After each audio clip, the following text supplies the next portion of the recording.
সুপ্রিয় শিক্ষার্থীরা, তোমরা সবাই কেমন আছো? আশা করি সবাই অনেক অনেক ভালো আছো। তোমরা জানো যে দ্বাদশ জাতীয় নির্বাচনের পর নতুন মন্ত্রিসভা ঘোষণা করা হয়েছে এবং শিক্ষামন্ত্রী পরিবর্তন হয়েছে। আগে শিক্ষামন্ত্রী ছিলেন ডক্টর দীপুমণি, এখন শিক্ষামন্ত্রী হয়েছেন ব্যারিস্টার মহিবুল হাসান চৌধুরী নওফেল। সো তিনি শিক্ষামন্ত্রী হওয়ার পর যেটা বলেছেন সেটা হচ্ছে নতুন শিক্ষাক্রমে পরিবর্তন আসতে পারে। সো কোন ধরনের পরিবর্তন আসবে এবং একথা তিনি কেন বললেন এ বিষয়ে বিস্তারিত জানবো আমাদের আজকের ভিডিওতে। সো শুরু করার আগে সবার কাছে ছোট্ট একটা রিকোয়েস্ট করছি, যারা এখনও আমাদের চ্যানেলটিকে সাবস্ক্রাইব করোনি তারা এখনই সাবস্ক্রাইব করে রাখো, তাহলে পরবর্তীতে তোমাদের জন্য প্রয়োজনীয় সকল শিক্ষণীয় আপডেট, সকল পরামর্শ সবার আগে পেয়ে যাবে। তাহলে চলো আমরা আর দেরি না করে সরাসরি মূল টপিকে চলে যাই। এখানে আমরা একটু নিচে স্ক্রল করে আসলাম।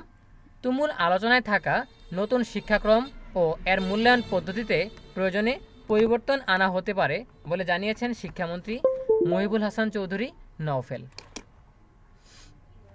তিনি বলেন, নতুন শিক্ষাক্রম এখন যে একেবারে শতভাগ স্থায়ী তা কিন্তু নয়। আমরা আগেও বলেছি, এখনও বলছি, আমাদের যে কারেকশনগুলো আসবে সেগুলো সমাধান করব। প্রয়োজনে পরিবর্তন আনতে হবে। শুক্রবার 12 জানুয়ারি বিকেলে এডুকেশন রিপোর্টার্স অ্যাসোসিয়েশন বাংলাদেশ ইরাব নেতাদের সঙ্গে সৌজন্য সাক্ষাতের সময় নতুন শিক্ষামন্ত্রী এসব কথা বলেন। রাজধানীর বনানীতে মন্ত্রীর নিজ বাসায় এই সাক্ষাৎ অনুষ্ঠিত হয়।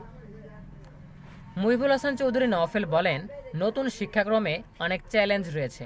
মূল্যায়ন পদ্ধতির চ্যালেঞ্জের কথা যদি বলেন সেক্ষেত্রে বলবো, নতুন শিক্ষাক্রমে বেশ কিছু সংযোজন এসেছে, এগুলো আমরা দেখছি। এখানে মূল্যায়ন পদ্ধতিতে পরিবর্তন করতে হবে, এছাড়াও আরও বেশ কিছু পরিবর্তন করতে হবে।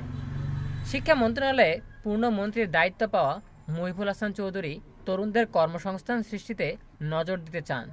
এই প্রসঙ্গে তিনি বলেন, প্রধানমন্ত্রী শেখ হাসিনা আমাকে নতুন সরকারের নতুন দায়িত্ব দিয়েছেন। আগের অভিজ্ঞতার আলোকে আমরা সব অংশীজনের সঙ্গে আলোচনা করে কাজ করব। আমরা কর্মসংস্থানের বিষয়ে সবচেয়ে বেশি জোর দিচ্ছি। স্মার্ট বাংলাদেশে স্মার্ট জেনারেশনের জন্য কর্মসংস্থানের সুযোগ তৈরি করতে হবে। শিক্ষামন্ত্রী বলেন, কর্মসংস্থান সংশ্লিষ্ট যত দক্ষতা আছে সেগুলো আমরা শিক্ষাক্রমে নিয়ে আসতে চাই।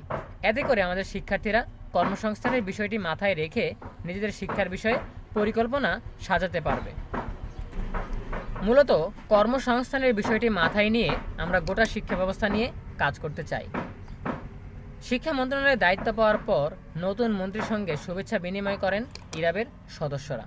এ সময় সংগঠনটির সভাপতি শরীফুল আলম সুমন, সাধারণ সম্পাদক ফারুক হোসাইন সহ শীর্ষ নেতারা উপস্থিত ছিলেন। মন্ত্রী ইরাবের সদস্যদের সঙ্গে শিক্ষা সংশ্লিষ্ট বিষয়গুলো নিয়ে আলাপ আলোচনা করেন।